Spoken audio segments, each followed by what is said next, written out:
al doctor Raúl Herrero Costa, presidente de la Academia Peruana de Derecho, y él va a dirigir unas palabras iniciales para luego yo tomar la conducción del foro propiamente. Adelante, Raúl. Muchas gracias, mi querido Javier. Bueno, el tema educacional para nosotros que estamos en la cátedra hace ya más de 50 años, esto es de permanente actualidad. Y hoy en día es, además de actualidad nacional, ¿no? Más aún en un país como el nuestro, con tantas carencias reales, ¿no? Entre las cuales se encuentra visiblemente el problema educativo. Yo lo he vivido, lo vibro, porque no he dejado de enseñanza en los últimos 50 años, ni siquiera ningún año. Y este problema requiere pues de una especial atención. Realmente queremos que nuestro país alcance el tan anhelado desarrollo que creemos que se merece y en lo cual estamos nosotros comprometidos en lo personal y grupal. Para ello hemos invitado a 3 destacadas personalidades del mundo del derecho que conocen bien el tema, como la doctora Fabiola León Velarde y los doctores Carlos Garatea Grau e Iván Rodríguez Chávez, que me es grato decirles que para nosotros es un lujo tener un panel de este nivel, y después de decirles eso les digo que les cedo la palabra al moderador, que es Javier de Belaunte. Así que ya conocen ustedes las reglas y los tiempos, pero no se preocupen si se exceden un poquito, pero no se excedan demasiado, por favor. Muchas gracias. Javier tiene la palabra. Gracias, Raúl. Buenas noches. Buenas noches. Tenemos este foro en el cual cada uno de los expositores hará uso de la palabra por 15 minutos en una primera rueda. Vamos a comenzar con el doctor Iván Rodríguez, seguirá la doctora Fabiola León Velarde y cerrará el doctor Carlos Garatea. Después de las exposiciones de 15 minutos, habrá una rueda adicional de 5 minutos para cada uno. Me voy a permitir entonces presentar al doctor Iván Rodríguez, aunque es una persona sumamente conocida en nuestro medio. Diremos del doctor Rodríguez que es doctor en educación por la Universidad Nacional Mayor de San Marcos, magíster en educación con mención en administración universitaria por la Universidad de San Marcos también, profesor de la especialidad de castellano y literatura en la Universidad de San Marcos, abogado por la misma universidad. Ha tenido múltiples cargos en la docencia universitaria, profesor de literatura peruana y teoría del derecho, profesor de posgrado en legislación y administración universitaria. El doctor Rodríguez ha sido presidente de la Asociación de Universidades del Perú, lo es hasta la fecha. Ha sido vicepresidente de la Asociación de Universidades del Perú antes, y presidente de la Asamblea Nacional de Rectores entre el 2004 y el 2011. Es actualmente rector de la Universidad Ricardo Palma desde 1996 a la fecha. Miembro del Consejo Nacional de Educación, ha ejercido cargos de director universitario, jefe de departamento, director de programa, decano y vicerrector. Es un hombre, pues, esencialmente universitario. Vocal de organizaciones y redes del Consejo Ejecutivo de la Unión de Universidades de América Latina y el Caribe, UDUAL, entre el 2007 y el 2010. Tiene diversas publicaciones. Quiero destacar las más recientes: La Universidad y la Autonomía en el Perú al siglo XXI y El pasado recurrente, ambas del 2019. También, porque sus intereses son múltiples, Vallejo para abogados y Vallejo al pie del orbe. Ha publicado y publica artículos en revistas educativas, científicas, jurídicas y culturales del país y del extranjero. Es doctor honoris causa otorgado por la Universidad Nacional Mayor de San Marcos y también es profesor honorario de varias universidades del país y del extranjero.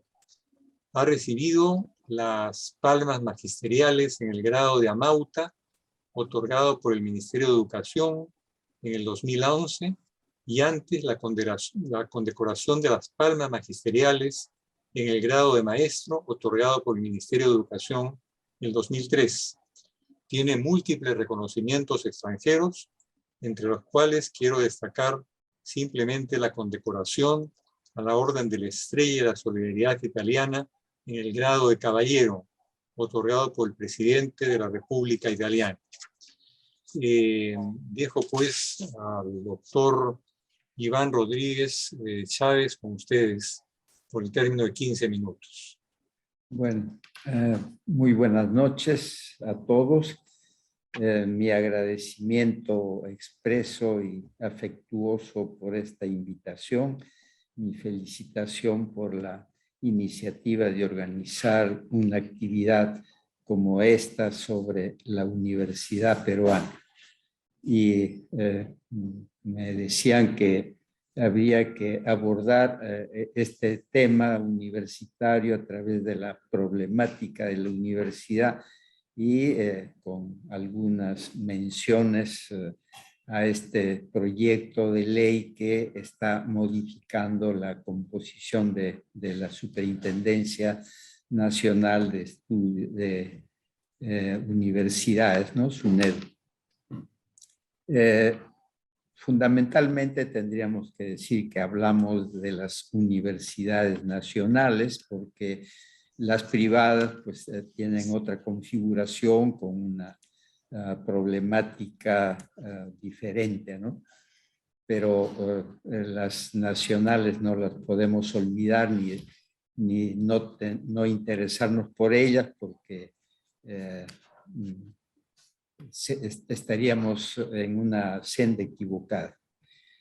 Y lo que les podría indicar es que la universidad en el Perú está en problemas, solo hablando de los 200 años, desde los 200 años, ¿no?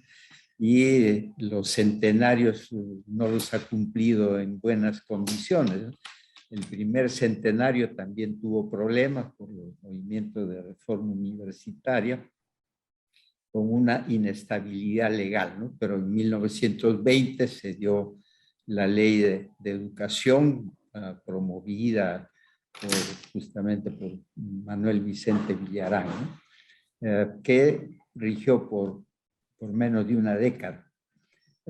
Pero estuvo la universidad en convulsión en el primer centenario de la independencia. En el segundo centenario tampoco podemos decir que está pues en óptimas condiciones, ¿no? También tiene sus problemas y el legal es uno de ellos. A la universidad peruana o la universidad peruana está afectada por una inestabilidad jurídica desde los orígenes, ¿no? Por sucesivas leyes orgánicas, reglamentos generales de instrucción, estatutos, y a partir de 1920 pues ha habido momentos en que ha tenido sus estatutos que han durado menos de 5 años, de tal manera que uno de los aspectos que no le permite desarrollarse a la universidad es esta inestabilidad en su estructura y en su funcionamiento.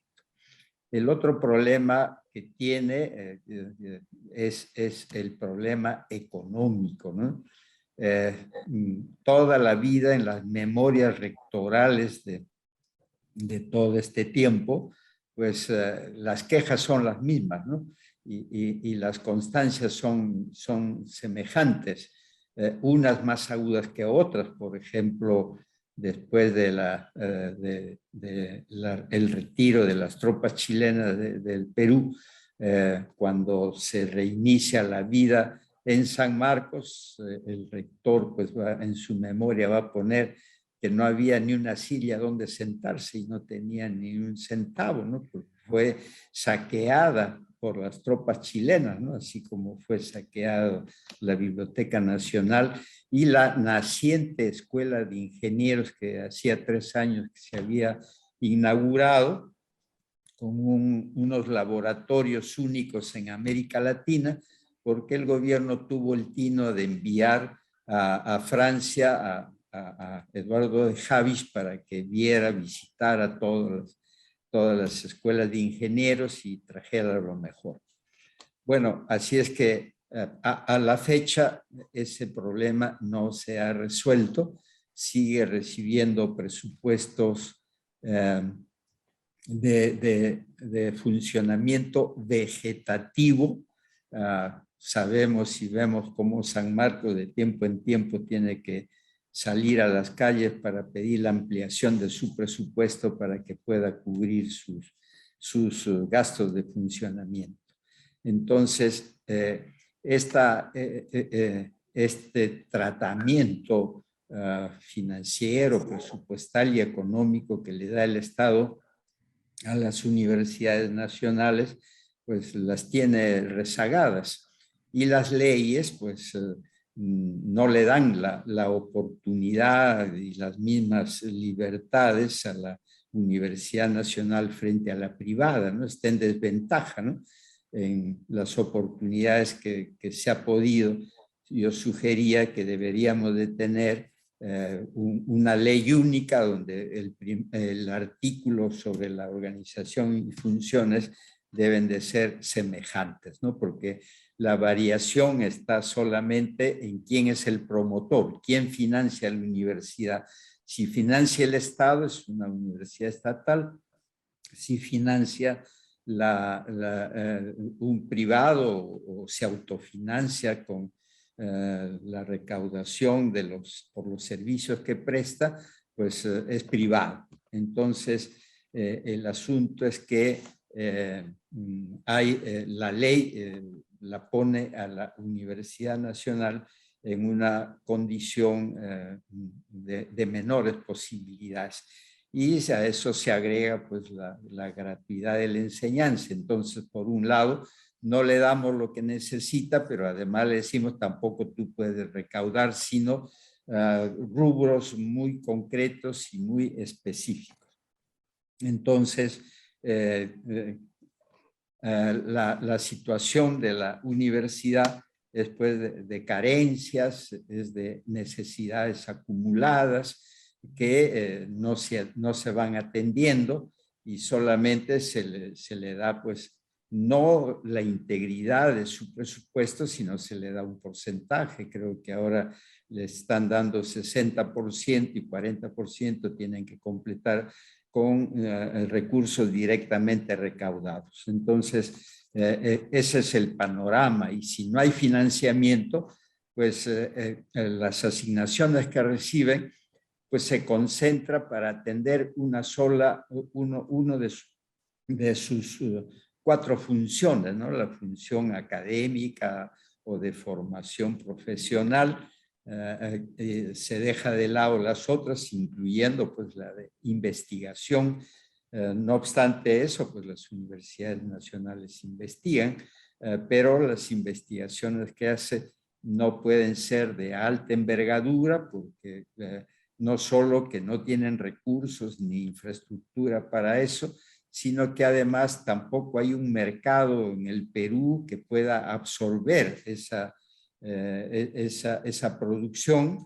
Lo de la profesionalización del investigador, pues tampoco tiene la suficiente remuneración para que se dedique de manera exclusiva a esta investigación. Entonces, lo que hace la Universidad Peruana pues es muy loable, hay que felicitar y más bien contribuir para que puedan salir adelante, no obstante todas estas limitaciones que existen y que hacen frente, ¿no?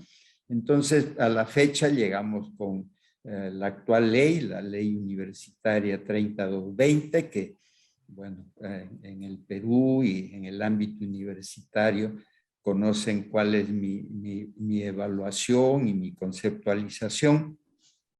Es una ley que sí recorta la autonomía, la ha reducido a un perímetro de funciones que además, y de actos que además no quedan consumados porque están siempre a condición de la aprobación por la superintendencia, ¿no? Mi apreciación es que esta ley es una ley de sospecha, ¿no? Había la idea que en las universidades pues era una cuna y un centro de irregularidades y de ilegalidades, entonces había que poner una norma punitiva, una norma que se aleja totalmente del modelo de lo que son las leyes universitarias, ¿no? La ley universitaria es una ley de estructuración administrativa y de regulación de lo académico. En cambio, esta pues tiene aspectos tributarios, laborales, tiene hasta penales, de tal manera que ya ha ampliado, ¿no? Y es una ley de carácter punitiva, ¿no? Y la superintendencia es eso, es de fiscalización y de control. Entonces, los actos que pueden ser aprobados por los órganos de gobierno de la universidad, al final, pues tienen o son aprobados o no son aprobados por la superintendencia, y ahí está el recorte de la autonomía, como también en otros indicadores. Por ejemplo, cuando la universidad es autónoma, pues se rige por la ley, pero ahora la universidad se rige por reglamentos. ¿Quién dicta la ley? El Poder Legislativo. ¿Quién dicta el reglamento? El Poder Ejecutivo. Y es cambiante de tal manera e invasivo porque da las determinaciones y la universidad tiene que ajustarse a ella, ¿no? Así es que y en las normas de nivel reglamentario a veces se superpone a las disposiciones que pueden ser de nivel legal. Además de esto, pues al final la realización misma de cualquier acto pues está sujeta a la interpretación del funcionario, que puede uno discrepar con ellos si yo también accedo a la interpretación de la ley, pero tenemos que sujetarnos a esas interpretaciones de los funcionarios de los preceptos legales que implica esta ley. Y esta ley pues crea la superintendencia, que le da una primera composición, si la composición es de carácter administrativo, pero todos los que integran pues son designados por el Poder Ejecutivo y tienen potestades de negar, de denegar como de aprobar. Y ahora la composición que tiene pues se logra con 5 miembros que acceden por concurso público, uno que es el representante del CONCITEC y el 7º que es el superintendente. Así está funcionando desde el dictado de esta ley, pero en el Congreso de la República, con el cambio de gobierno, pues los legisladores han optado por modificar partes de la ley, fundamentalmente las que se refieren a la superintendencia en su composición y en sus atribuciones, ¿no? El artículo primero ha sido reformulado y en esencia lo que hace es suprimir la referencia al Ministerio de Educación, ¿no? Que en el último párrafo del primer artículo señalaba que el Ministerio de Educación es el ente rector en cuanto a políticas de calidad, de la calidad, ¿no?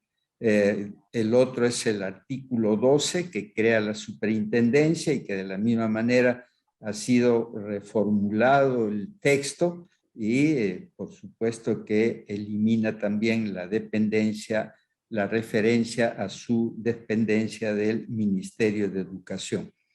En el 15, en que están las funciones, pues de 17 funciones que están en la ley 3220, pues lo están reduciendo a 2 funciones, ¿no? A la de otorgar o no otorgar el licenciamiento y a normar y supervisar todo lo referente a la calidad.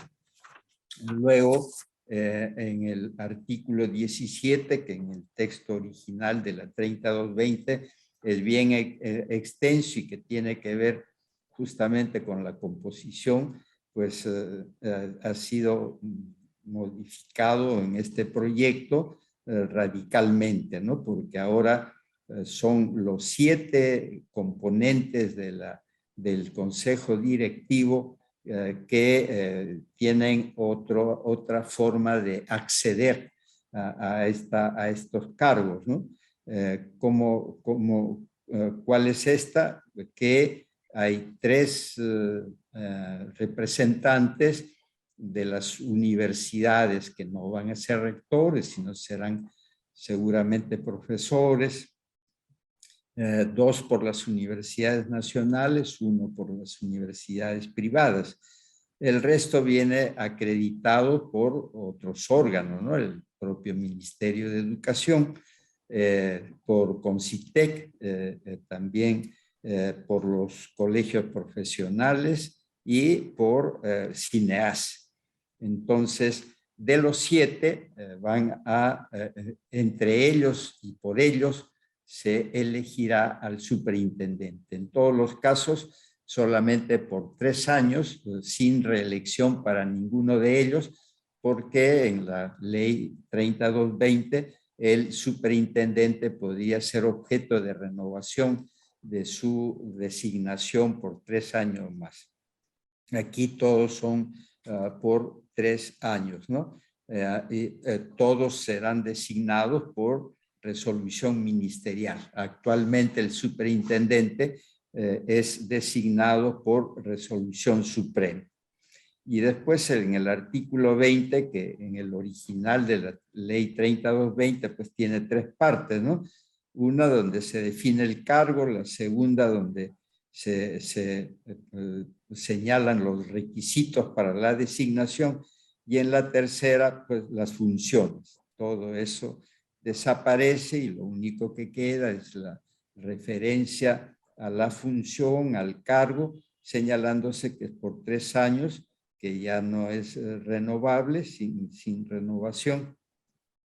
Es titular de pliego, como también se señala en la ley 3220, ¿no? Así es que estos son los artículos reformados. Luego hay las disposiciones de la derogación. Derogan la primera disposición complementaria final, que justamente era la madre del cordero, porque se señala la ley que las universidades estatales pueden señalar criterios y mecanismos para la mejora de la calidad, pero implica ahí que el Ministerio de Educación, en coordinación con el Ministerio de Economía, señalaban presupuestos, ¿no? Entonces ahí viene el problema de que a una universidad le podían dar, a otra no, a una más, a otra menos. Entonces esa disposición ha sido derogada. Y las otras que dan plazo 30 días para que las universidades más antiguas del lado de la nacional y del lado de la privada y si en 30 días no convocan, pues la ley está autorizando a las que siguen en antigüedad, ¿no? A la segunda que sigue en antigüedad, para que haga esa convocatoria.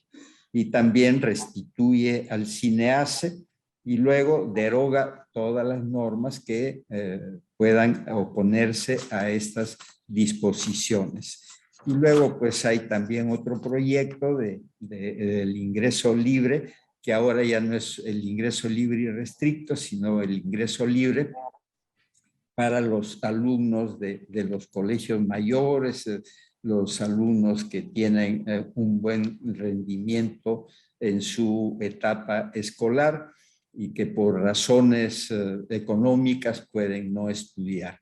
De todas maneras, produciría un impacto cuantitativo en la demanda que las universidades no están en condiciones de responder.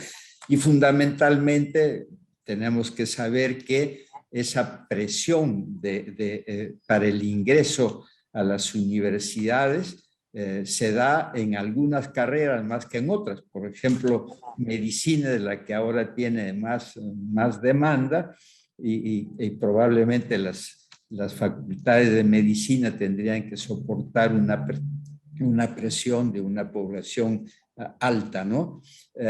Entre otras. Esta sería la más aguda, pero es la más complicada porque necesita de campos clínicos y necesita de otros factores, ¿no?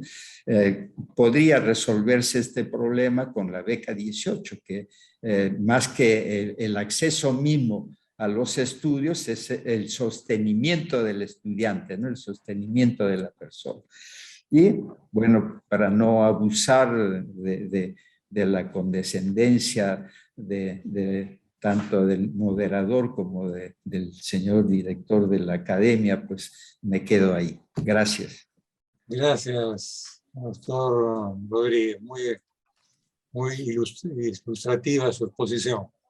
Doctor Rodríguez, yo por si acaso no soy director, yo soy presidente de la Academia Peruana de Derecho. Ah, ya, presidente. Pero por eso para mí es un placer volverlo a ver después que sí, por supuesto juntos, que sí.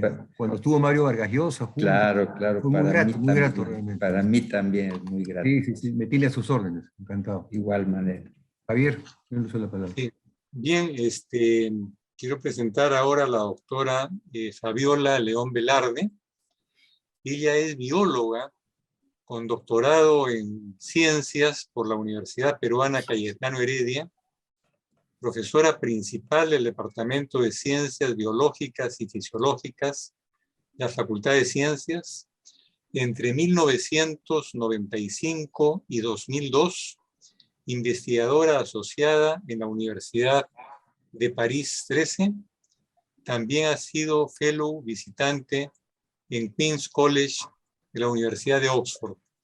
Tiene una vasta producción científica en fisiología de adaptación a la altura, con más de 180 títulos en revistas internacionales indexadas y con varios libros de artículos de su especialidad.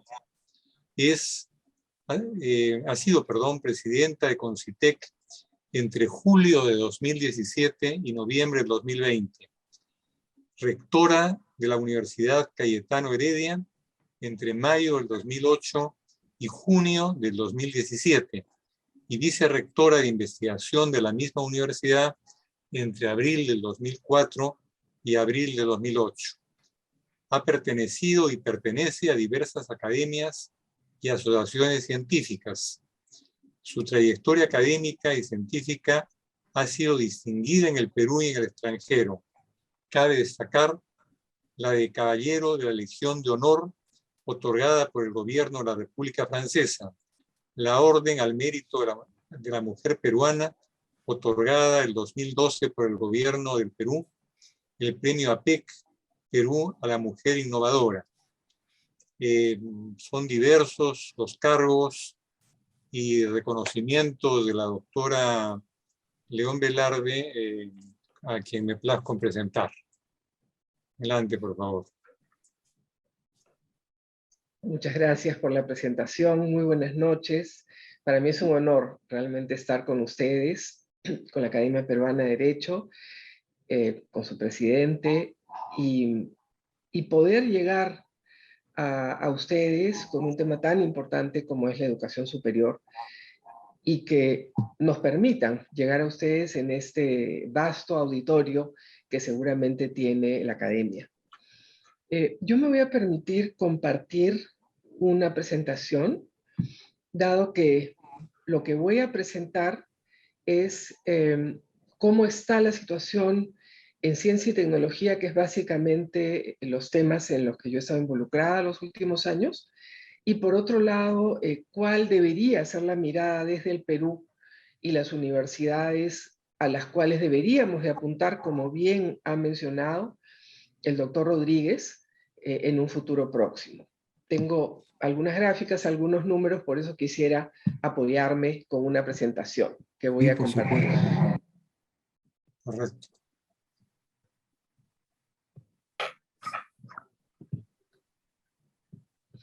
Esa es la presentación, lo voy a poner.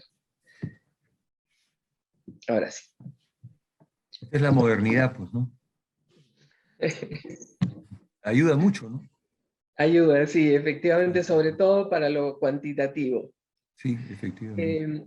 Entonces, un panorama, primero un poquito general, prometo no pasar del tiempo, en el que simplemente acá yo esbozo que a pesar que la situación que ha comentado el doctor Rodríguez realmente no es muy alentadora para la universidad pública y para todo el sistema de ciencia y tecnología, no es porque nos falten políticas, planes. Tenemos realmente buenas políticas. Ahora estamos iniciando con CEPLAN, una nueva política de ciencia y tecnología de 2021, entiendo hasta el 2026, y tuvimos un estupendo plan de ciencia y tecnología hasta el año pasado también, que se está renovando, y una política de productividad y competitividad. De manera que no nos faltan, digamos, líneas orientadoras para avanzar en ese tema.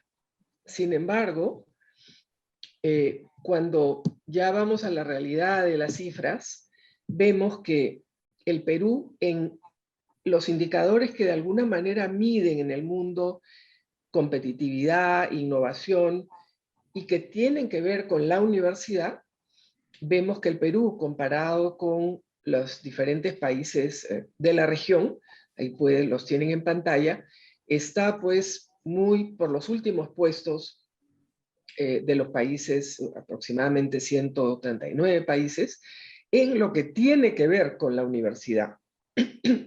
Esto es capacidad para innovar, calidad de nuestras instituciones científicas, publicaciones científicas de alto nivel y patentes, ¿no? Estos son los indicadores que miden el World Economic Forum, y bueno, realmente estamos lejos todavía de países de la región. Y bueno, las razones, en parte, como también lo ha señalado el doctor Rodríguez, tienen que ver que estamos invirtiendo muy poco en ciencia y tecnología, y también en el desarrollo de las universidades públicas que deben aportar a ciencia y tecnología y que deberían ser universidades de investigación, o sea, que puedan competir en las grandes ligas, en el buen sentido del término, con universidades internacionales, ¿no? Y todavía eso no lo estamos haciendo. Pero fíjense ustedes, no llegamos ni a 900 millones en total. Es verdad que ahí se ve un incremento, pero eso es 0.13 del PBI, y América Latina está en 0.6% del PBI. Entonces, de manera que estamos muy por encima, nada más muy poquito por encima de los países de América Central en cuanto se refiere a inversión en ciencia y tecnología, principalmente en las universidades, pero también en las instituciones, los institutos públicos y otras instancias que hacen investigación. Esto es todo el gasto público en todo el Perú. Todavía no tenemos los datos de 2021, pero más o menos sigue estos números. No hemos mejorado. Entonces, claro, con esa inversión, si vemos la evolución de la producción científica comparado nuevamente con nuestros países vecinos, vemos que estamos muy por debajo, ¿no es cierto? Esas son publicaciones científicas de calidad, pero sí se ve un pequeño, digamos, cambio de la pendiente en la gráfica verde después de la ley universitaria, la nueva ley universitaria del 2014.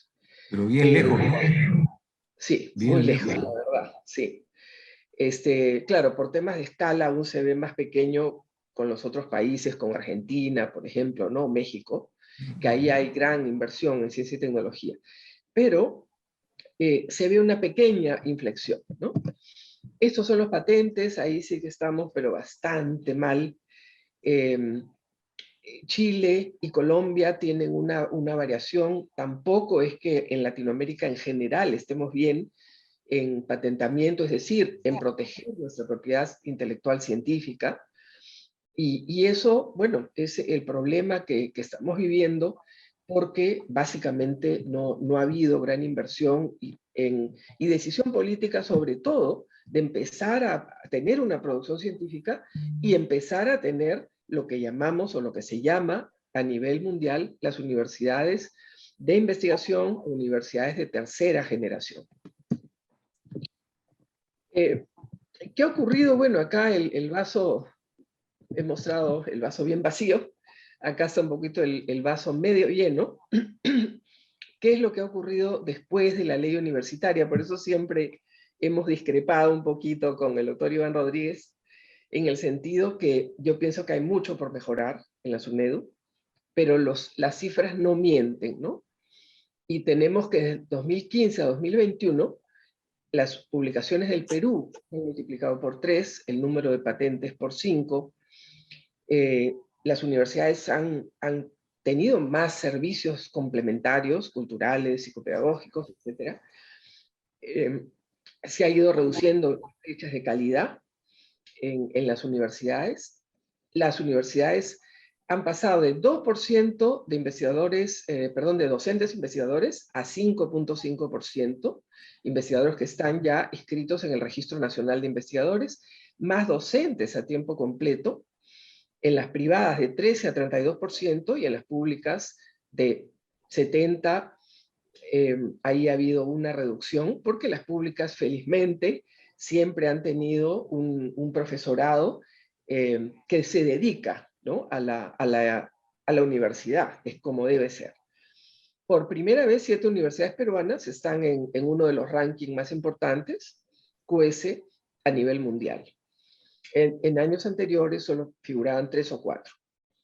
Entonces, de manera que hemos mejorado un poco y justamente por las exigencias que ha tenido la ley universitaria del año 2014.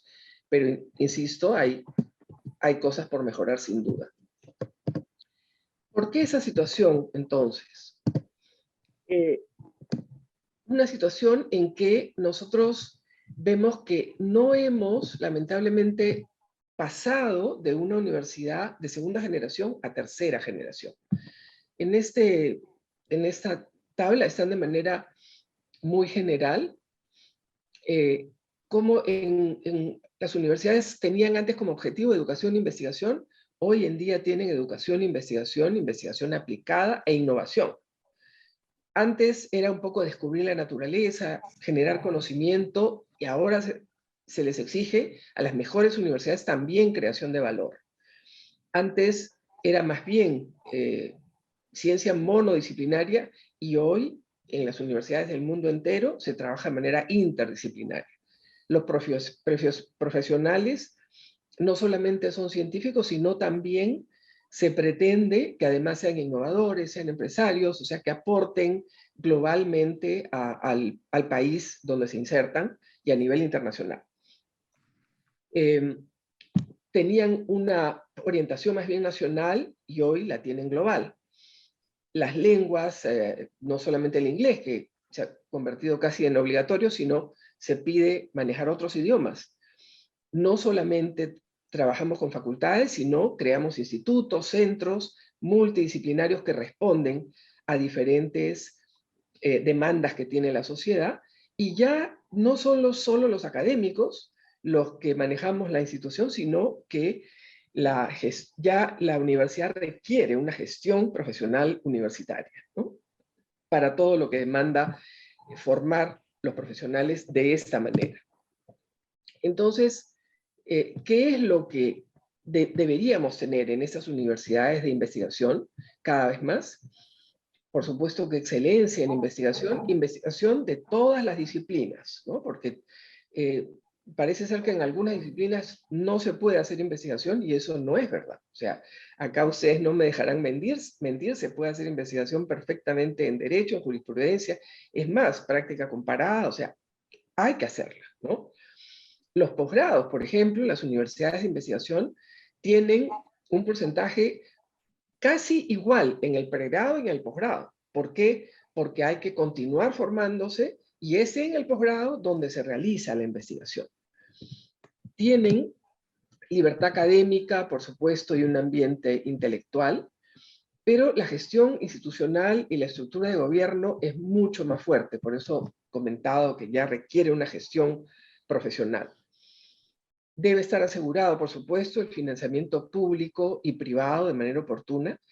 Y, por supuesto, son universidades que tienen docentes capacitados, competentes, e instalaciones funcionales necesarias y suficientes para la enseñanza, la investigación, la cultura y el deporte, ¿no? A grosso modo, estas son las universidades que se llaman de tercera generación, de clase mundial, universidades de investigación, y que realmente participan de la mano con el desarrollo de los países.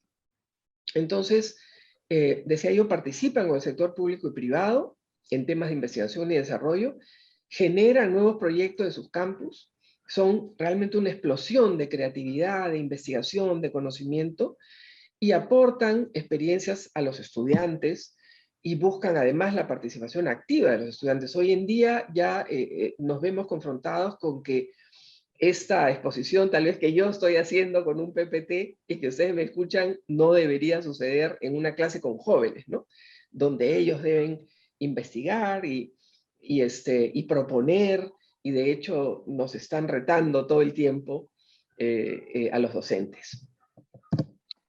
Entonces, ¿cuáles son las características rápidamente que debiéramos tener en nuestras universidades y que no siempre es posible, como bien decía el doctor Rodríguez, por de alguna manera el descuido que hemos tenido con la Universidad Pública Peruana?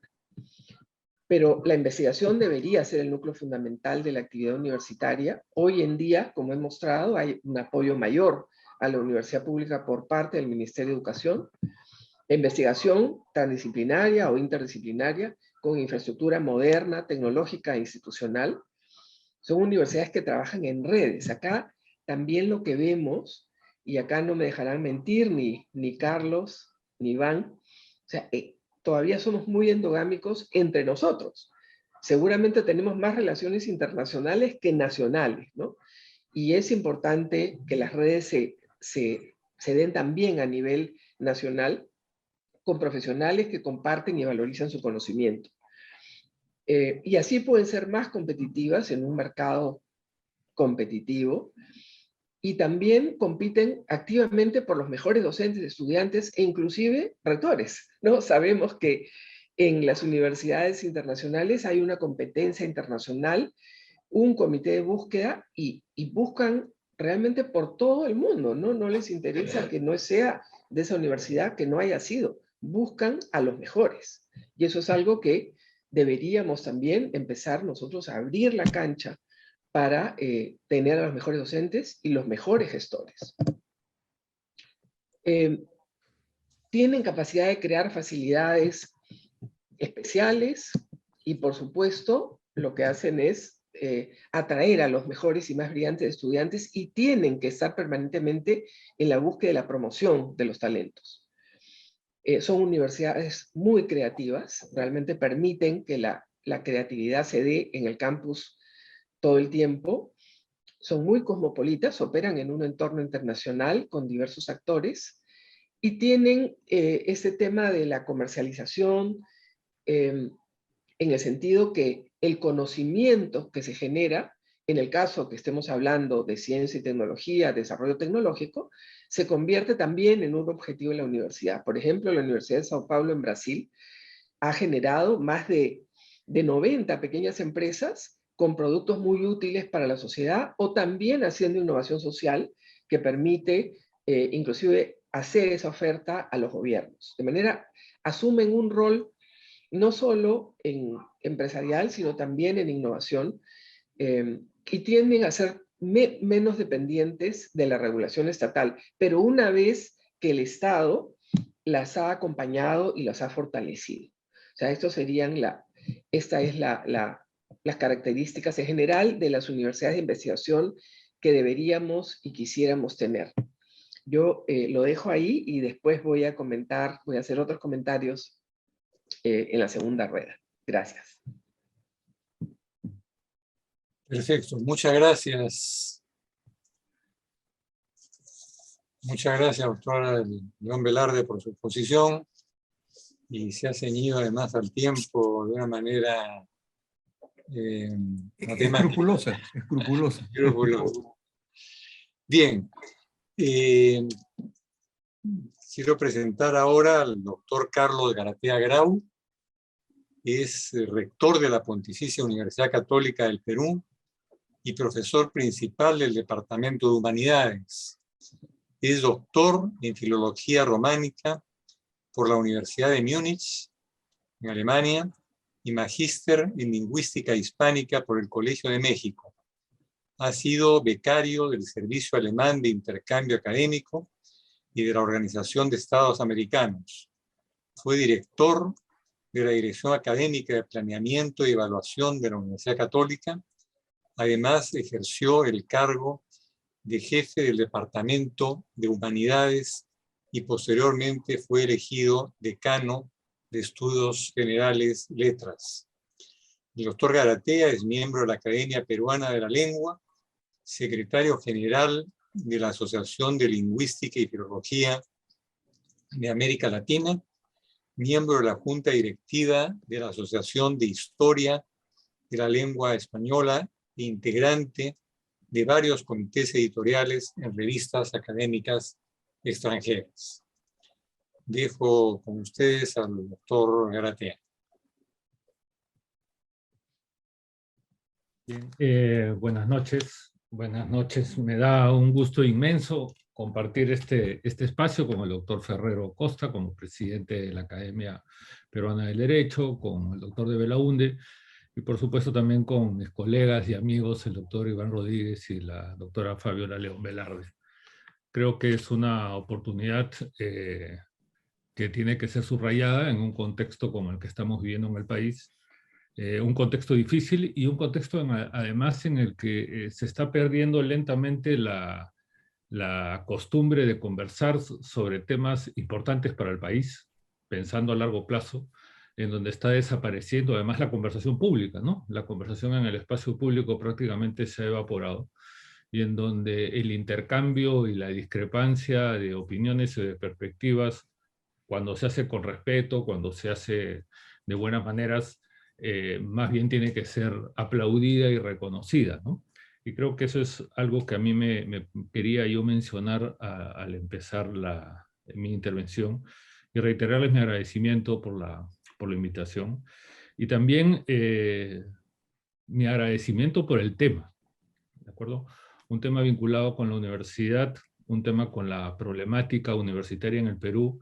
Creo que justamente corresponde a uno de esos temas en que es necesario dejarnos de apasionamientos, poner un poco de prudencia y ponernos a pensar, porque cuando uno habla de la Universidad Peruana está pensando también en el futuro del país, ¿no? Y creo por eso que cuando decimos que hay una problemática, como lo dice el título que nos convoca hoy día, creo que el primer tema es que todavía no hemos entendido que hay un problema en el sistema universitario complejo, ¿de acuerdo? Que es un problema que tiene sus propias características y que merece ser visto de manera integral, ¿no? El doctor Iván Rodríguez en su intervención además nos ha recordado estas constantes cambios e inestabilidad en el sistema universitario, y creo que nuevamente, a pesar de que estamos pasando por vivimos un periodo de relativa estabilidad en el sistema universitario, otra vez comienza a ser zarandeado y a ponerse en peligro todo lo que se ha avanzado. Y a ello me voy a referir en un momento.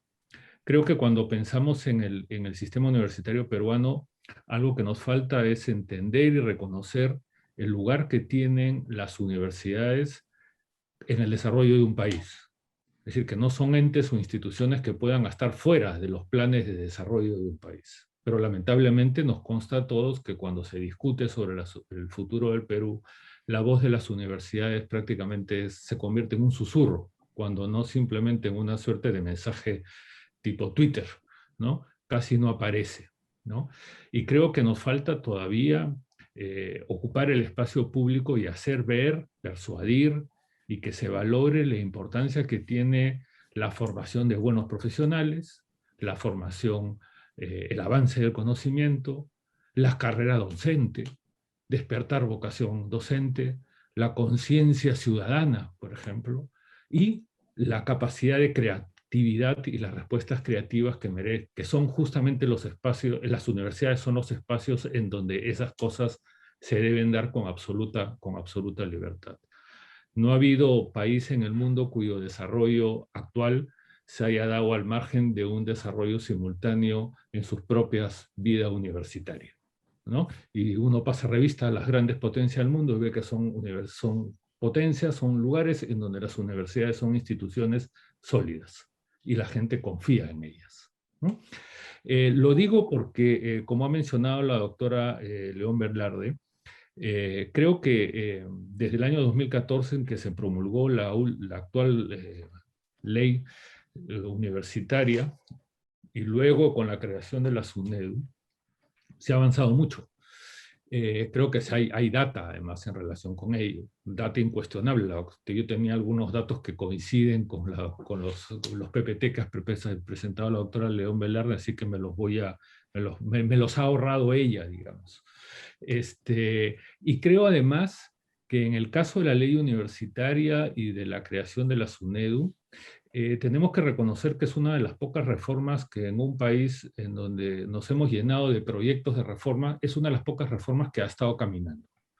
No es perfecta, ninguna reforma es perfecta, pero si vemos con la fallida reforma del transporte, con la fallida reforma del sistema político nacional, con la permanente reforma del Poder Judicial, ¿de acuerdo? Y acá ustedes lo conocen mejor que yo, con el caso de la reforma universitaria estábamos caminando. Y estamos caminando y hay que reconocerlo.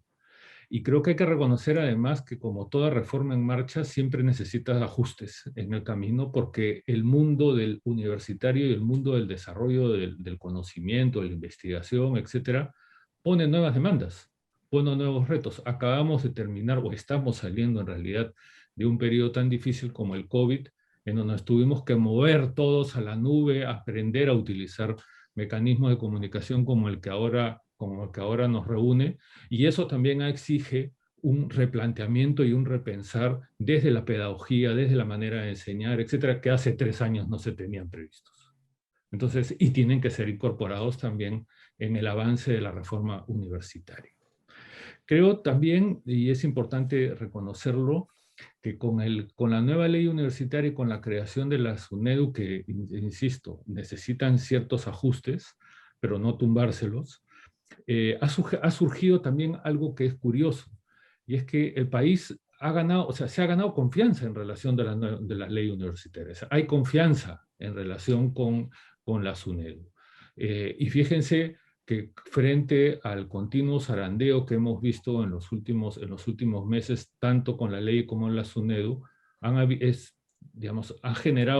han salido distintas instituciones, gremios de distintos tipos a defenderlas, con sus matices, con sus énfasis, etcétera, pero tenemos desde el consorcio de universidades, de gremios como la propia CONFIEP, la UNESCO, el consorcio de universidades, 38 universidades nacionales se han pronunciado junto con universidades privadas, haciendo ver que la ley ha dado resultados y que efectivamente se necesitan ajustes. ¿Qué cosa es lo que despierta, desde mi punto de vista, esta suerte de confianza en lo que se está haciendo o en esta reforma en marcha?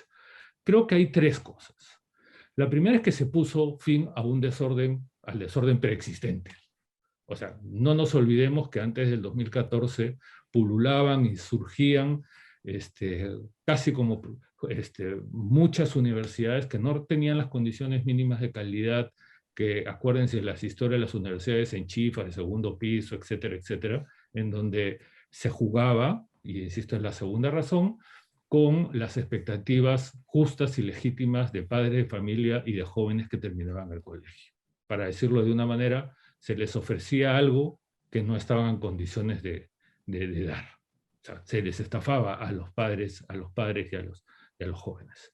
Digamos que tenemos que reconocer que con la SUNEDU esto se puso en orden, o por lo menos se contuvo significativamente un proceso de carácter lucrativo y de jugar con las expectativas de la juventud, que parecía, antes de la reforma universitaria, algo imposible de contener, como otras cosas que ocurren hoy día en el país.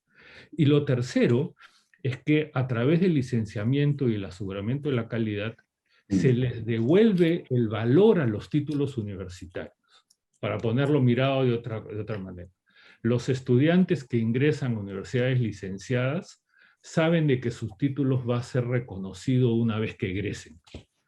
Cuando no existe ese proceso, a todos nosotros nos consta en que dime de dónde eres y vamos a ver cómo entiendo o valoro tu título. Eso lo sabemos bastante bien. Y en profesiones, además, como el derecho, como la medicina, etcétera, eso es altamente valorado. O de chicos que salían del país pensando en que sus títulos iban a ser reconocidos en alguna de las grandes universidades del país, del mundo, y cuando presentaban un título de estas universidades truchas, ¿de acuerdo? Simplemente ni los miraban. Y después, ¿quién les explicaba a estos muchachos lo que significa la frustración, o a los padres de familia, el hecho de haber invertido años, ¿de acuerdo? Haber puesto muchas veces su propia situación económica en problemas frente a situaciones en que no eran reconocidas, no tenían valor, ¿de acuerdo? No había nadie quien lo garantizara. Y ese es un avance, digamos, que nosotros no podemos correr el riesgo de retroceder, ¿de acuerdo? Y creo que las cosas que están ocurriendo con los proyectos de ley, que espero no se apruebe por insistencia, precisamente lo que hacen es poner en riesgo esto que se ha avanzado, que hay que mejorarlo, ciertamente, pero que hay temas en investigación, en el aumento de los profesores, en, digamos, el número de patentes, en la respuesta que se ha dado al COVID.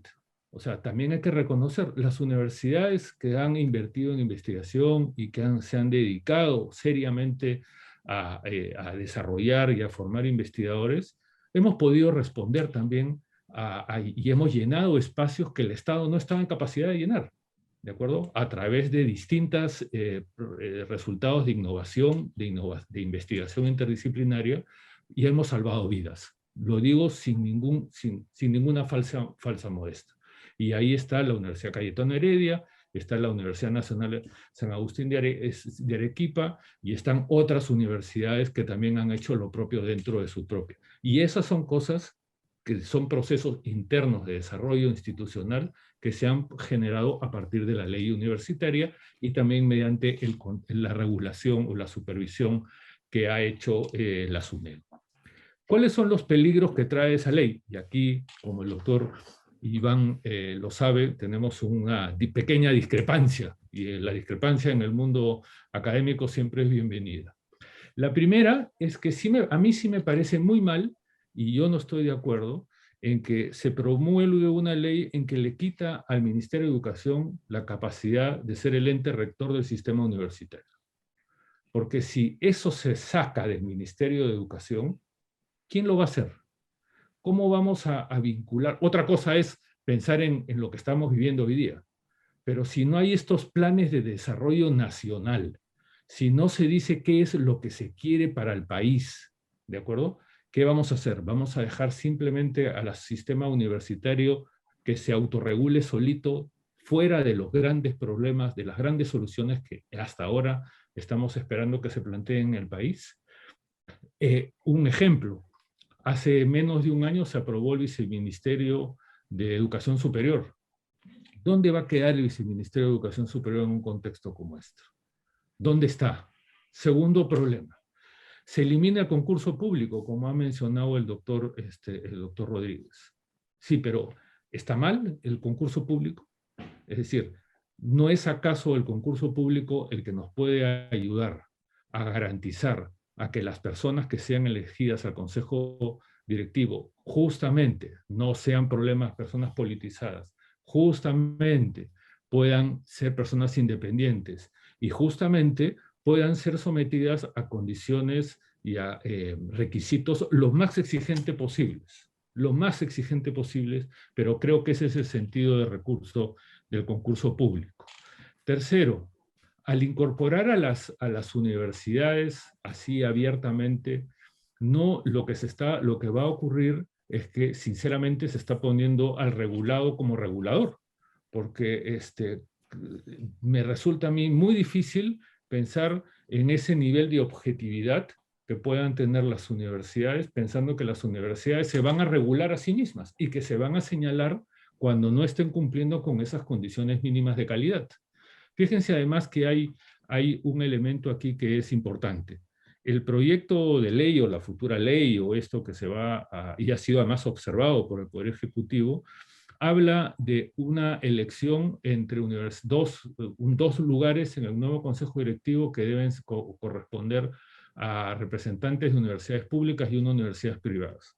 Bueno, todos los que hemos vivido en universidades grandes y tenemos experiencia en esto, yo me he preguntado, ¿cómo vamos a hacer para la elección? ¿Quiénes van a elegir? ¿Va a ser una elección universal? ¿Va a ser una elección segmentada? ¿Quién lo va a garantizar? ¿Van a ser las propias universidades que lo hagan? Yo no me imagino lo que puede comenzar, el peligro que se corre de despertar esta suerte de apetitos de representación y que se terminando campañas dentro de las propias universidades entre profesores principales o no por ocupar un lugar en la SUNEDU. Me parece un peligro para la estabilidad de las propias universidades en un contexto tan difícil como el que estamos viviendo en el Perú hoy. ¿De acuerdo? Y la última observación, por la que tampoco comparto la propuesta de reforma. A la SUNEDU se le restringe la capacidad de licenciar, se les limita, y se dice que solo puede licenciar universidades y filiales. Bueno, pero el problema no es las universidades, el problema son los programas, el problema son las facultades, el problema es las carreras, porque hay que reconocerlo. Antes de la existencia de las SUNEDUs, las estafas no estaban solo en la falta de infraestructura, también estaban en la elaboración de los sílabus, en que se ofrecía presencia de profesores que nunca existían, en el bajísimo número de profesores a tiempo completo en las universidades, en todo lo que significa estafa. Y ahí está el problema, donde se juegan con las expectativas de los padres de familia y de los estudiantes, es en la manera como se enseña, quién enseña, los materiales que se dan, las bibliotecas, los servicios que se pueden ofrecer. Y eso que tiene que ver con el día a día, con el dictado de las clases, se pone en riesgo con un propósito como el que trae este proyecto de ley. Y las últimas dos cosas vinculadas, para quedarme con algunas cosas para la segunda vuelta. Yo creo que hoy día, en lugar de estar discutiendo en general en el país por la defensa de la calidad universitaria, lo que a mí personalmente, y discúlpeme, me parece un absurdo, o sea, la calidad es un punto de partida, no puede ser un tema de discusión, ¿no? Deberíamos estar pensando en algo como ¿cómo hacemos para desarrollar más la interdisciplinaridad? ¿Cómo hacemos para mejorar las carreras docentes? Los docentes universitarios, en las distintas universidades que hay en el país, necesitan tener mejor preparación. ¿Cómo hacemos para que accedan a doctorados, a cursos de primer nivel? Y creo también que tampoco se está poniendo el énfasis en qué cosa es lo que debemos hacer las universidades hoy para acoger y responder satisfactoriamente a las necesidades que traen un joven escolar cuando ha terminado el colegio en una situación tan lamentable por el COVID de distanciamiento y tan baja. ¿Qué cosa es lo que nos toca hacer a nosotros como universitarios para hacer buenas casas de estudio, esta reflexión pedagógica, cómo acercarnos y qué quieren a los chicos? Hoy, como ayer, se dice que los estudiantes, cada vez se lamenta uno que los estudiantes vienen cada vez peor preparados. Bueno, con el COVID eso se ha agudizado, ¿de acuerdo? Con el COVID eso se ha agudizado. Entonces, esa discusión es una discusión en la que deberíamos estar concentrados a nivel nacional para pensar efectivamente en el lugar que le corresponde a la educación universitaria pública y privada en el desarrollo de un país. Si no escuchamos las necesidades de los chicos, si no nos damos cuenta cuáles son las necesidades del país, si no somos más exigentes con nosotros mismos, si no vemos a dónde queremos llegar, en realidad la formación universitaria se puede convertir simplemente en una cáscara o en un pretexto para seguir lucrando con las expectativas de los que más lo necesitan.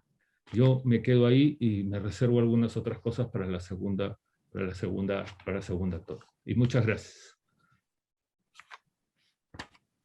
Javier. Espero haber cumplido también rigurosamente el tiempo. No, por supuesto, por supuesto. Sí. Muchas gracias, Carlos. Creo que hemos tenido una primera rueda de presentaciones estupenda, en la cual, dentro del más amplio espíritu universitario, se han planteado posiciones diversas. Hemos tenido no solamente los temas académicos, organizativos, sino también toda esta perspectiva que nos ha dado la doctora León Velarde en materia de investigación. Creo pues que venimos teniendo un fórum de gran riqueza gracias a la participación de los invitados. Cedo la palabra ahora por 5 minutos al doctor Iván Rodríguez. Gracias. Y también expreso mi gran complacencia de compartir estas conversaciones con la doctora Fabiola León Velarde, que sabe que le tengo una admiración y una valoración muy importante por lo que viene haciendo, que en parte conozco de cerca por haber compartido representación en la Asamblea Nacional de Rectores, ¿no? Y del doctor Garatea, que está liderando pues, la Pontificia Universidad Católica, que es una de las buenas representantes del Perú, ¿no? Está siempre primero o segundo lugar, y Cayetano, que le impulsa mucho la investigación desde tiempo atrás, desde que no se exigía esta función en las universidades. Y lo que les puedo decir es que si bien esta ley 3220 trae aportes de modernidad para la organización y el funcionamiento de las universidades, yo podría decirles que tampoco corrige algunos vacíos que vienen desde la fundación de la República. Y le voy a decir cuáles son. En el Perú, cada universidad hace su propio derrotero, su propia carrera, se fija sus metas de calidad, de buen servicio y desarrolla sus capacidades y sus potencialidades para obtener. No hay una organización como un proyecto unitario, ¿no? Debería de pasar a organizarse bien un auténtico sistema de universidades para regionalizarlas, para poder categorizar, para poder hacer que algunas de ellas se especialicen. Supónganse, ¿no? Yo digo, para una facultad de minería, ¿no? ¿Dónde tendría la universidad? Pues en Cerro de Pasco, ¿no? Y le traería de los mejores profesores del mundo y le pondría los mejores laboratorios del mundo. Entonces, ese sería el referente, el fuerte, sin decir que las otras no la tengan. Pesquería, bueno, pues tendría que ser o en Chimbote o en Paita, en el puerto mismo, ¿no? Para que puedan trabajar. Y igual acordarles, como pasa en los países que andan mejor organizados, con la asistencia, ¿no? Porque se debe de potenciar y acá no hay ninguna otra entidad más interesada para reforzar y fortalecer a las universidades que el propio Estado. Por ejemplo,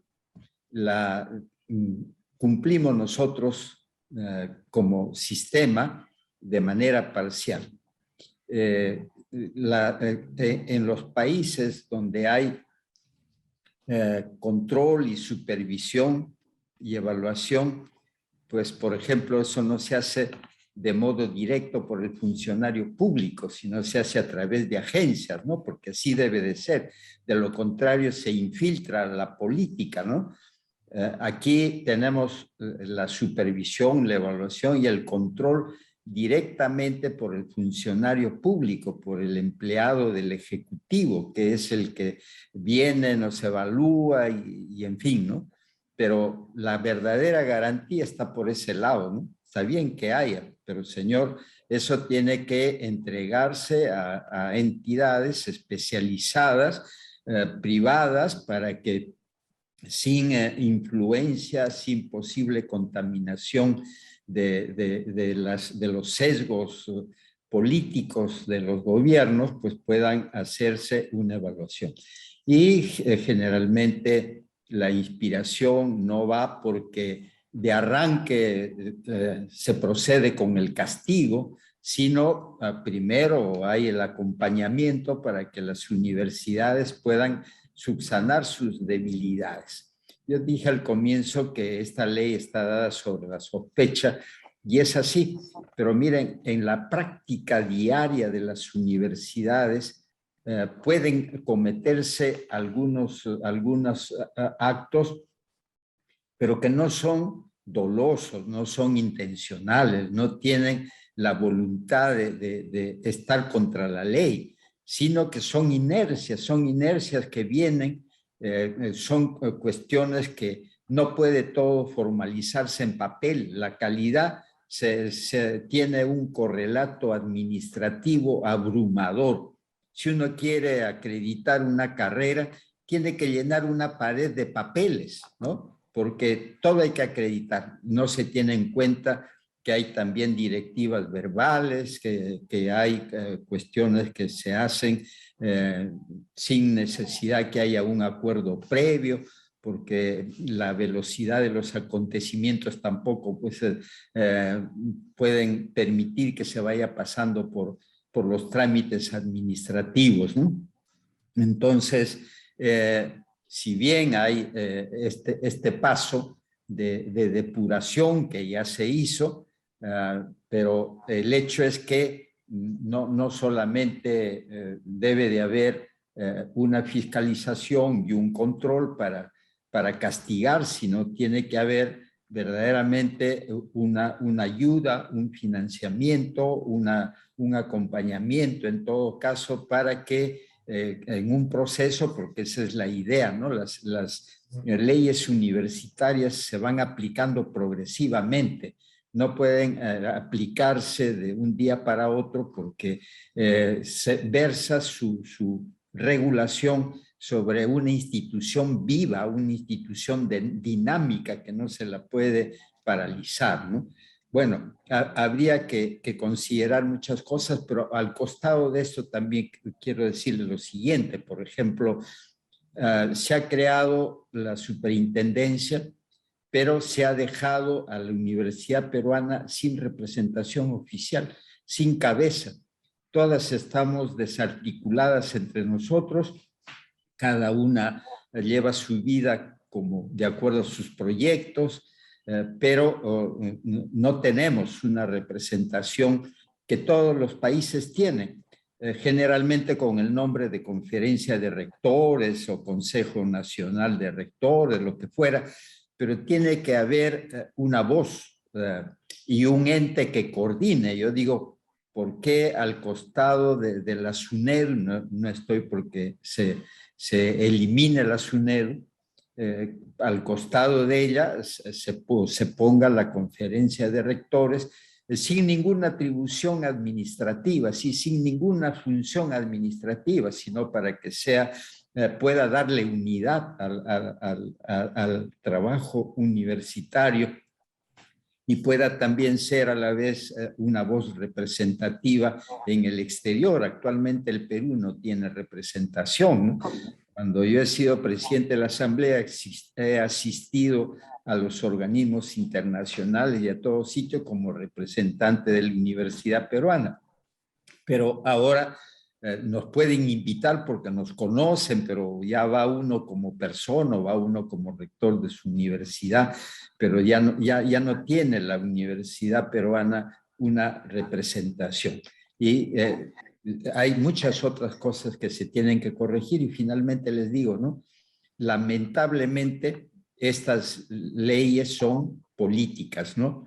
Y lo que siempre ha pasado y lo que estaría ocurriendo ahora es que cada cambio de gobierno, pues viene otra vez esto de revisar, de modificar, y en el asunto de la universidad, pues también un poco más grave. ¿Por qué? Porque esta ley ha sido tan discutida, se aprobó en un día con madrugada y medianoche, de tal manera que además se ha aprobado solo con 10 votos de diferencia, casi la mitad del Congreso a favor y la otra mitad en contra, ¿no?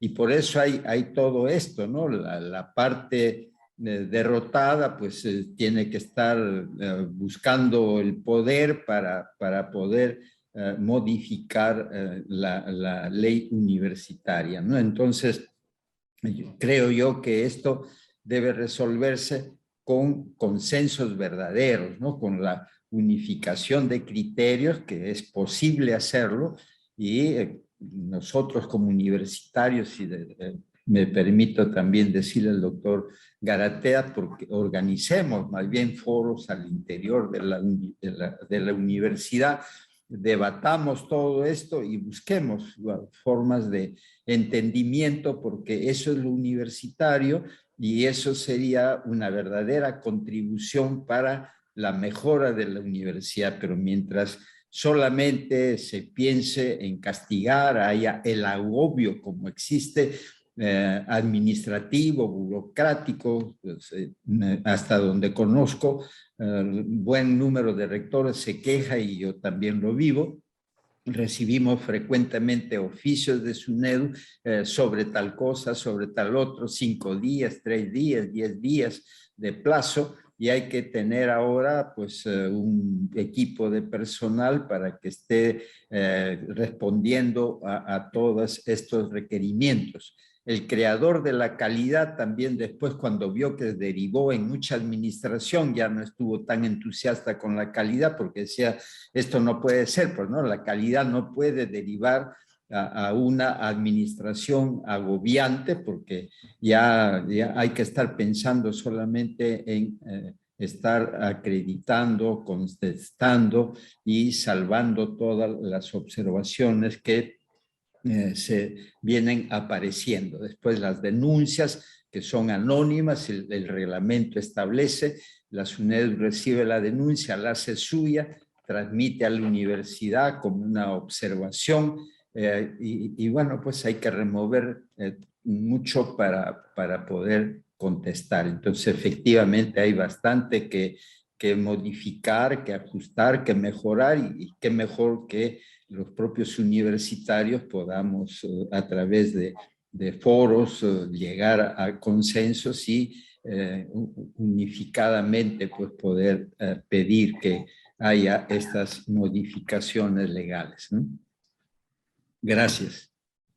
Muchas gracias, doctor Rodríguez. Le cedo la palabra ahora a la doctora León Velarde. Muchas gracias. Bueno, yo voy a seguir en esta exposición defendiendo la idea que necesitamos universidades de investigación en el Perú, universidades de verdad, universidades competitivas, y lamentablemente, doctor Rodríguez, agradezco sus palabras y de verdad ha sido muy grato compartir tantos foros con usted, y entiendo eso que usted expresa sobre tener que vincularnos más las universidades, pero se puede hacer también de otra manera. En el caso de ustedes, los rectores ahora tienen 2 asociaciones que podrían conversar. En el caso de los aspectos de investigación, tenemos diferentes redes que pueden trabajar en conjunto, pero coincido con el doctor Garatea en el sentido que hemos tenido grandes estafas universitarias que se utilizaban, universidades que se utilizaban con fines políticos, cuyas utilidades lamentablemente nunca las vio Cayetano, porque hubiese tenido muchos más laboratorios para poder hacer investigación, y que sin embargo, si no fuese por la SUNEDU, no hubiesen invertido jamás en algo de investigación, y muchas que no lo van a hacer, y por eso se les denegó la licencia. Entonces, yo quiero insistir en la necesidad de que el Perú tenga algunas universidades de investigación. Fíjense ustedes esa situación extraña que se vive en el Perú, que cuando vemos los rankings internacionales, por lo general tenemos 2 universidades privadas primeras en el país. También siempre las tenemos a nuestras 3 paradigmáticas, San Marcos, por supuesto, la Universidad Agraria y la UNI, pero por lo general vemos que aparece Católica y Cayetano. Y eso es bien inusual.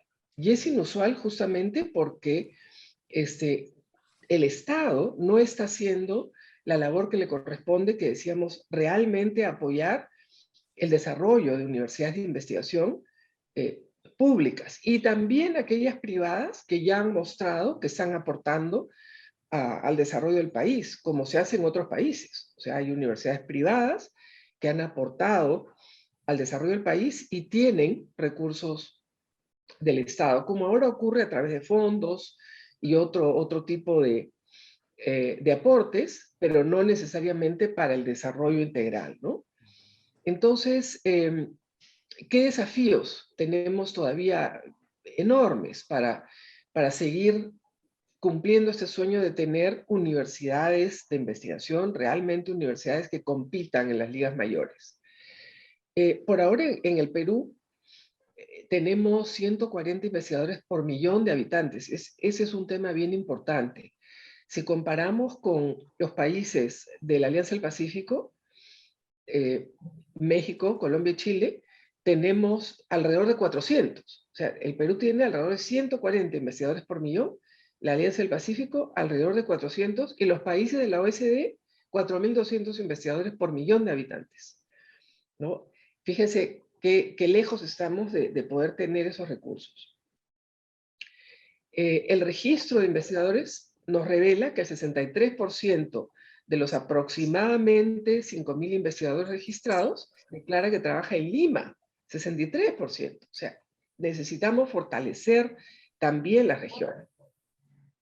Y otro dato que es importante promover es que apenas 1 de cada 4 investigadores es mujer. Entonces, hay que trabajar en esos aspectos. Solo el 15% del cuerpo académico tiene el grado de doctor, ¿no? Entonces, yo insisto en la necesidad de tener estas universidades de investigación, porque nuevamente son aquellas las que van a aportar al desarrollo del país y a responder a ese foro que debate nuestra realidad y que nos otorga respuestas y nos debe retar y desafiar a que trabajemos permanentemente en este tipo de actividades para poder trabajar de la mano con el desarrollo del país. Fíjense ustedes que solamente casi el 58% en el último informe de SUNEDU tiene vocaciones de ciencias administrativas, sociales y humanas. No digo que eso esté mal, pero es un equilibrio un poco excesivo hacia las ciencias administrativas, sociales y humanas comparado con otros países, ¿no? Donde no tenemos una mayoría de vocaciones en los países de Asia, más claramente, en las vocaciones de desarrollo tecnológico, las ingenierías, las ciencias de la salud. En la ciencia de la salud tenemos una importante presencia, tanto de investigadores como de matrícula de la educación superior. Y por eso es que, como mencionaba el doctor Garatea, hemos podido responder al desafío de la pandemia. Entonces, sí considero que coincido con el doctor Garatea en el sentido que el Estado tiene que orientar el gasto público. O sea, ¿qué hacemos las universidades? Cada una tratando de ver cómo orienta su gasto, cómo orienta su investigación de manera independiente. Bueno, el doctor Rodríguez ha mencionado algunas maneras que podríamos aportar, pero creo que realmente debemos tener un plan donde vayamos, como decía, a tener universidades de investigación, y eso se tiene que hacer desde el Estado, apoyando a las universidades que han demostrado que están aportando al desarrollo nacional, y otras que por supuesto hay que acompañarlas a que lo hagan. Debe fijarse en metas prioritarias, que no debe implicar, sin embargo, todo mirar a lo que es matriz productiva. Obviamente, hacer ciencia fundamental, trabajar, tener una conversación permanente, multidisciplinaria, y por supuesto ofrecer carreras interdisciplinarias que nos expliquen mejor la realidad de un mundo tan complejo que estamos viviendo ahora. Entonces, en conclusión, para esta propuesta que creo yo el Perú debe absolutamente comenzar a trabajar, es que si bien es cierto no tenemos fórmulas mágicas para implementar una universidad de esa naturaleza, pero sí se requiere decisión política traducida en inversión y con un plan muy claro. Y eso requiere, a mi entender, un ente supervisor que no permita que las universidades no sean entes del saber y de apoyo al desarrollo del país, sino que realmente vayan trabajando y dando respuesta a los problemas del Perú. Obviamente manteniendo la autonomía que la ley universitaria también respeta, la libertad de cátedra, y yo creo que sí, debemos mirar todos estos temas burocráticos, que sí, coincido, hay un exceso en la SUNEDU, pero debemos trabajar todas juntas también para ver cómo podemos aportar a que eso vaya disminuyendo, porque el trabajo principal yo creo que ya se hizo, la información ya está, y hay que trabajar de manera más ágil. Es necesario realizar una evaluación de la estrategia a implementar según las características de nuestro sistema, ¿no? Todavía desarticulado, pero viendo sus fortalezas, sus recursos, nuestra cultura.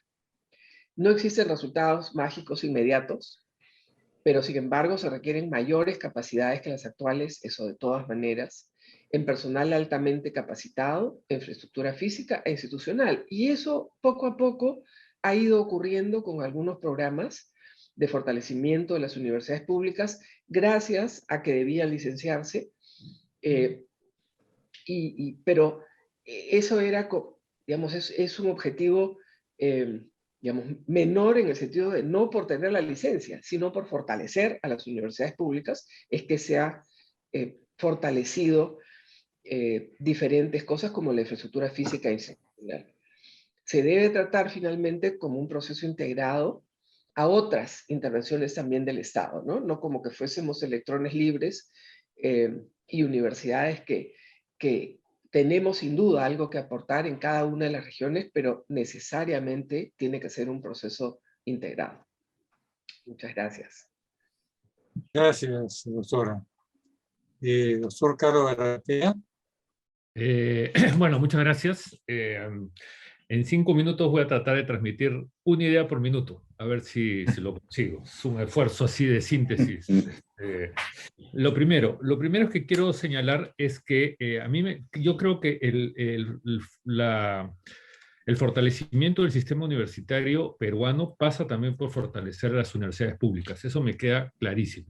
Hay que invertir, el Estado tiene que respaldar decididamente las universidades públicas de todo el país, no solamente las que están en una región o en otra, sino que tiene que ser de todo el país. Y creo que además, y lo he vivido durante los últimos meses, las universidades públicas se han acercado a algunas universidades privadas para generar esas alianzas que mencionaba el doctor Iván Rodríguez. Yo la semana pasada he tenido por tercera vez en menos de 2 meses reuniones con rectores y con altos representantes de 38 universidades públicas del país, junto con otras universidades como la Cayetano, la de Lima y la Pacífico. Nos hemos reunido con estos rectores y estamos pensando en el sistema universitario en su integridad y pensando además cómo fortalecemos nuestros propios vínculos, nuestras relaciones de intercambio, de cooperación, de desarrollo e investigación. Pero concentrándome en las universidades privadas, y en concreto en las universidades privadas sin fines de lucro, también hay que reconocer que las universidades privadas sin fines de lucro tenemos un reto permanente de generar nuestros propios recursos, porque nosotros no recibimos financiamiento del Estado desde hace años, ¿de acuerdo? Y en universidades, y en las universidades, como en el caso de la mía, el ingreso por pensiones es menos del 50% del presupuesto. El resto responde a un reto que tenemos que enfrentar todos los años para ver cómo cubrimos el resto del presupuesto, y eso se da gracias a la participación y a la colaboración de nuestros profesores, del desarrollo de la investigación, prestación de servicios, consultorías, en fin, las distintas actividades que desarrollamos en la universidad. La segunda idea es la necesidad de poner en el centro a los jóvenes, a los estudiantes. Son ellos, o sea, los que nos van a sacar de la crisis actual, o están estudiando en la universidad ahorita o están terminando el colegio, ¿de acuerdo? Y lo que tenemos que es ponerlos en el centro. Y lo digo porque a mí me ha dado mucho gusto ver hoy, en el transcurso de la mañana, un pronunciamiento que han sacado 40 gremios de estudiantes, federaciones de universidades privadas y públicas que se han pronunciado juntas defendiendo a la SUNEDU y defendiendo a la ley universitaria. Porque saben que en realidad ellos están en riesgo, o sea, está en riesgo lo que dije en mi intervención inicial, el valor de su título, lo que son empresas familiares, lo que es la apuesta y la esperanza suya por tener una formación mejor y poder contribuir con un país mejor que el que necesitamos. Y es interesante porque estos muchachos que se han pronunciado el día de hoy para hablar de los estudiantes, ellos no ven que esté en peligro la autonomía universitaria.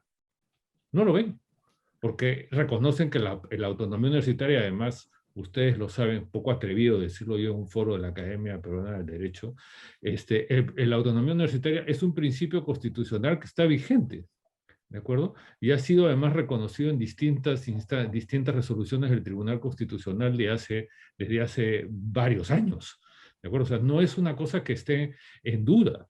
Y la autonomía universitaria no tiene que ver ni con el exceso de burocratización, que sin duda hay que rechazar, no tiene absolutamente nada que ver con una libertad absoluta para el uso de recursos públicos, y tampoco puede ser la trampa para ofrecer cosas que después uno no va a cumplir, ¿de acuerdo? Eso no es autonomía universitaria. La autonomía universitaria tiene que ver efectivamente con gobierno, tiene que ver con participación estudiantil y con el profesorado, pero también tiene que ver con libertad de cátedra, ¿de acuerdo? Y con libertad de investigación. Y creo que se puede desarrollar incluso más esta idea. Creo que también algo que necesitan nuestros jóvenes es que las universidades y el Estado contribuya con la carrera docente. Tenemos que atraer talento a nuestras clases. Tenemos que tener una política de atracción de jóvenes profesionales, investigadores, que por distintas razones no están en el Perú, pero que quisieran regresar al Perú y que estarían dispuestos a vivir acá. Hoy tenemos una salida enorme de muchachos que podrían, estupendos de todo el país, que están viendo un futuro negro en el Perú y se están yendo del país a estudiar fuera del país. Y esos chicos, ¿qué alternativa les podemos dar nosotros como país, como sistema universitario, para atraerlos y para atraer también a jóvenes profesores? La tercera idea, muy rapidita. Tenemos que hacer todo lo posible por reducir las brechas entre las universidades públicas y las universidades privadas, y sobre todo las brechas que hay en relación de la capital en términos de estudiantes con el resto del país. Las condiciones en que estudian muchos chicos fuera de Lima en realidad son dignas de aplauso. Las condiciones que tienen muchos profesores fuera de Lima, de las universidades nacionales sobre todo, son dignas de aplauso. Y el COVID los ha puesto en situaciones realmente extremas en las que han salido adelante solamente llevados por su vocación y por su vocación de servicio.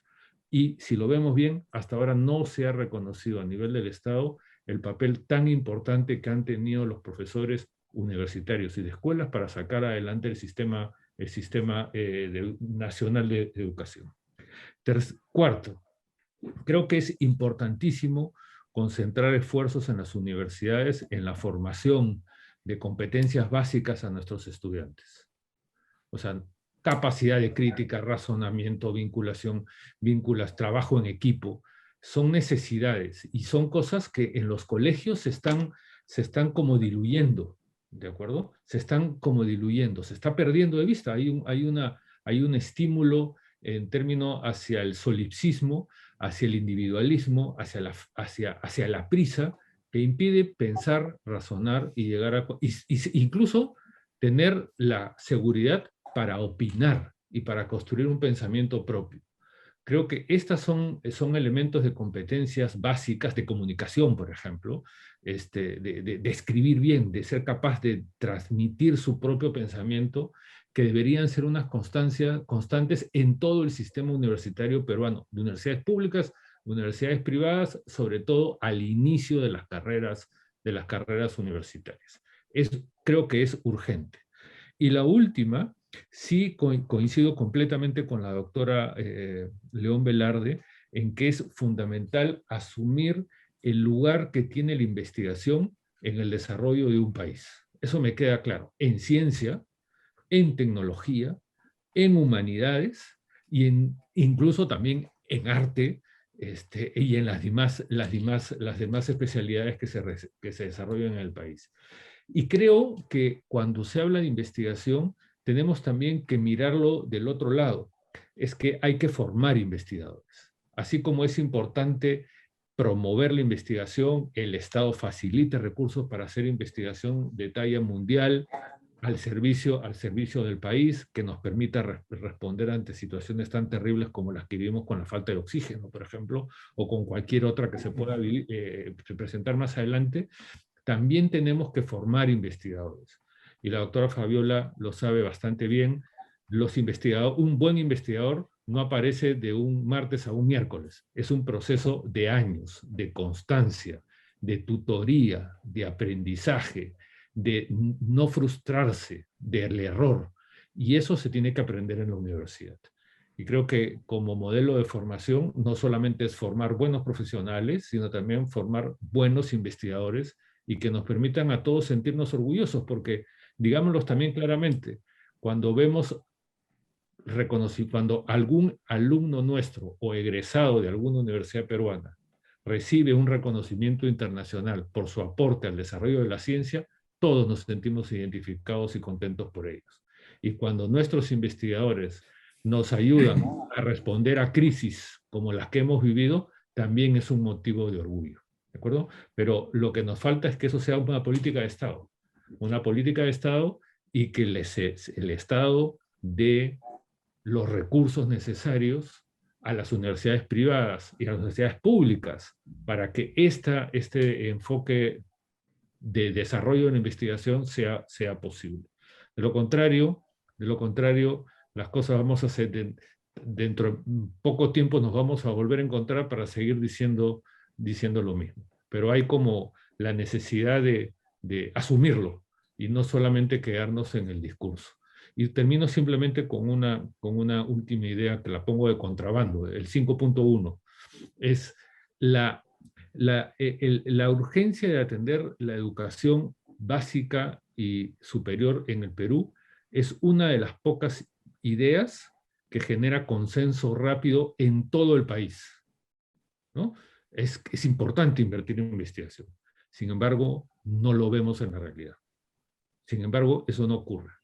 Y nos terminamos enfrascando en discusiones que tienen más de política y de apetitos a veces personales que en una mirada seria, objetiva y académica sobre lo que es formar bien a nuestros escolares y a nuestros jóvenes universitarios. Creo que ese es el compromiso que nos une además a los que estamos acá, y estoy seguro que también a la Academia Peruana del Derecho, y eso es lo que los ha llevado a que nos inviten el día de hoy a tener este espacio plural, digamos, en torno al sistema universitario, que es pensar en el futuro del país, ¿no? Pensar en la universidad es pensar en el futuro del Perú. Nada, muchas gracias. 5 minutos. Gracias, doctor Garatea. Bueno, antes de ceder la palabra al doctor Raúl Ferrero para que clausure el evento, quiero expresar mi satisfacción por haber podido, digamos, moderar este foro auténticamente universitario, en el cual hemos recibido una muy valiosa información, ha habido análisis, puntos de vista diferentes, ha habido un intercambio muy rico de opiniones y algo fundamental, creo que han habido muchas propuestas. Muchas propuestas, ha sido un foro muy asertivo en ese sentido, que ha sido muy grato para mí poder moderar, agradeciendo además la facilidad de la tarea que me han brindado los tres expositores. Gracias, y doctor Raúl Ferrero tiene la palabra. Muchas gracias, Javier. Yo para felicitarlos, ¿no? Felicitarlos muy sinceramente por lo que están haciendo. Da gusto escuchar exposiciones como la de ustedes tres, que nos ilustran a quienes no conocemos estos temas y que creo que además tampoco siquiera trascienden al mundo del derecho normal o al mundo culto en nuestro país, porque no se entiende lo que ustedes están haciendo. Entonces lo que creo es que lo que han avanzado hasta ahora es tan importante que tienen que persistir, y que en algún momento vendrá la buena nueva de que comienzan a entenderles lo que ustedes están pidiendo y el esfuerzo que están haciendo, pero es un esfuerzo que desgraciadamente hasta este momento no es comprendido, según mi percepción, y que es importante que ustedes persistan en esto porque están haciendo una obra que es encomiable y que cuando comiencen a verse los resultados, recién se va a apreciar pues todo lo que ustedes han hecho, pero no es fácil porque, primero, que es difícil explicarlo, segundo, que es difícil entenderlo, tercero, que la gente está preocupadísima con lo que ocurre en el país en el momento más difícil que hemos tenido y que yo recuerdo en toda mi vida. Políticamente podemos estar peor. Entonces, les toca además un entorno que no los ayuda, que no favorece y que seguramente es muy complejo llegar a que los entiendan. Pero los felicitamos y además esto me da mucho gusto que la Academia Peruana de Derecho haya contribuido en algo el día de hoy por lo que se ha explicado y ustedes han tenido la bondad, la amabilidad y la claridad de explicarlo. Muchas gracias. Felicitaciones. Gracias. Gracias.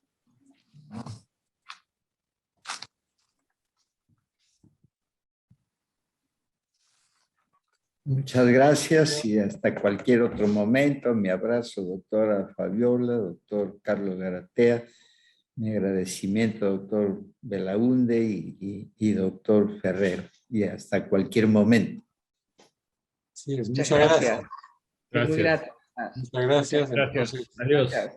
Nos vemos pronto. Gracias. Un nos vemos. gustazo. Hasta pronto. Un gustazo. Y cuídense. Cuídense. Gracias. Sí.